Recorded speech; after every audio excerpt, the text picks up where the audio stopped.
Guys जय श्री महाकाल। आज की द हिंदू न्यूज़ एनालिसिस में हम लोग पहली न्यूज़ जो देख रहे हैं उसमें बताया जा रहा है कि केंद्र सरकार ने जो है ये कहा है कि जो राज्य सरकार का जो शेयर है रेवेन्यू शेयर उसको जो है वो रिड्यूस किया जाएगा 41% से एटलीस्ट 40% जो है वो किया जाएगा। और हालांकि इस चीज़ का रिकमेंडेशन जो है वो अरविंद उसको जो है वो रिड्यूस किया जाएगा 41% से एटलीस्ट 40% करिया फाइनेंस कमीशन के द्वारा जो है वो दिया गया था।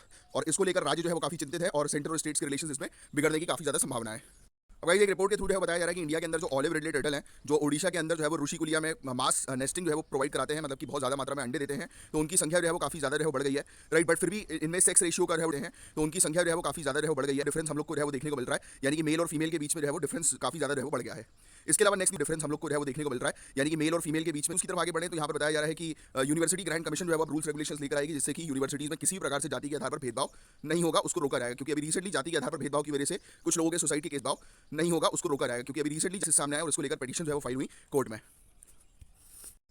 तो गाइस आजकल न्यूज़ मीडिया कंपनी जो है वो काफ़ी ज़्यादा चिंतित हम लोग को देखने को मिल रही है। क्यों? उसका रीज़न सबसे बड़ा ये है कि तो गाइस आजकल न्यूज़ मीडिया कंपनी जो है वो काफ़ी ज़्यादा चिंतित आजकल जो भी पब्लिशर्स होते हैं, न्यूज़ पब्लिशर, वो जितनी भी अपनी रिसर्च करते हैं, डेटा लेकर आते हैं, वो डेटा ईजिली जो है अवेलेबल हो जाता है सोशल मीडिया पे। तो इसको लेकर उनकी जो ऑथेंटिसिटी है, क्रेडिबिलिटी जो है वो काफ़ी खराब होती जा रही है, उनको नाम नहीं मिल रहा, क्रेडिट नहीं मिल रहा।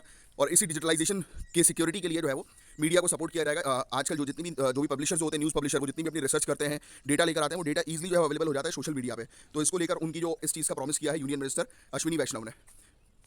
तो गाइस जैसा कि आपको पता है कि लिव इन रिलेशनशिप के केसेस आज की डेट में काफी तेजी से बढ़ते जा रहे हैं। तो इसके लिए उत्तराखंड गवर्नमेंट जो है अब बेसिकली कुछ रूल्स रेगुलेशंस कानून जो है वो लेकर आएगी जिसके तहत। तो गाइस जैसा कि आपको पता है कि लिव इन रिलेशनशिप के केसेस आज की डेट में काफी तेजी से बढ़ते जा रहे हैं। तो इसके लिए जो भी लोग लिव इन रिलेशनशिप में रह रहे हैं उनको रजिस्टर करना पड़ेगा। क्योंकि इसमें जनरली क्या होता है कि लिव इन रिलेशनशिप में जब बेबी बॉर्न हो जाता है उसके बाद जो भी लोग लिव इन रिलेशनशिप में रह रहे हैं उनको रजिस्टर करना पड़ेगा। क्योंकि कपल सेपरेट होते हैं तो उस बेबी का फ्यूचर क्या होगा इस चीज़ वो अनडिसाइडेड होता है। तो ऐसी चीज़ें ना हो तो इसके लिए प्रॉपर कानून लाने की आवश्यकता है जिस पर काम चल रहा है। और अब आपको ऑलरेडी पता है कि यूएसए और यूक्रेन आपस में जो है अच्छे संबंध बना रहे हैं रशिया यूक्रेन वॉर को जो है वो खत्म करने के पर्पस के लिए। तो अभी यूएसए की पॉलिसी जो है वो शिफ्ट जो है वो हो गई है और यूएसए रशिया के साथ जो है बातचीत करके यूक्रेन के मुद्दे को रिजॉल्व करने पर टारगेट कर रहा है। फिर अब आपको ऑलरेडी पता है कि यूएसए और यूक्रेन आपस में जो है अच्छे संबंध बना रहे हैं रशिया यूक्रेन वॉर को जो है वो खत्म करने के पर्पस के लिए। तो अभी बताया यूएसए और इंडिया के रिलेशन के बारे में ट्रम्प आ चुका है, तो इंडिया और यूएसए के रिलेशनशिप और भी ज़्यादा मजबूत होंगे।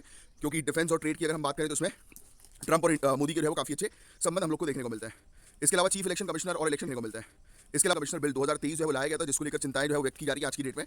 क्यों? क्योंकि अभी ऑनरेबल सुप्रीम कोर्ट ने जो है वो 2023 में रिकमेंड किया था कि एक हाई लेवल कमिश्नर बिल 2023 जो है वो लाया गया था जिसको लेकर चिंताएं जो है वो व्यक्त की जा रही है आज की डेट में। कमेटी बनाई जाए और जिसमें सीजीआई हो, लीडर ऑफ अपोजिशन और प्राइम मिनिस्टर हो, जो कि इलेक्ट करें चीफ इलेक्शन कमिश्नर और इलेक्शन कमिश्नर को। बट अभी इन लोगों ने क्या किया, एक नया बिल जो है वो लेकर आए जिस बिल के तहत इन्होंने चीफ जस्टिस ऑफ इंडिया की पोजीशन को हटाकर उसकी जगह कैबिनेट मिनिस्टर को रख दिया। और इसलिए इलेक्शन कमिश्नर का जो एक कॉन्स्टिट्यूशनल बॉडी है उसकी बेसिकली ऑटोनॉमी ऑथेंटिसिटी पर जो है वो क्वेश्चन उठाए जा रहे हैं।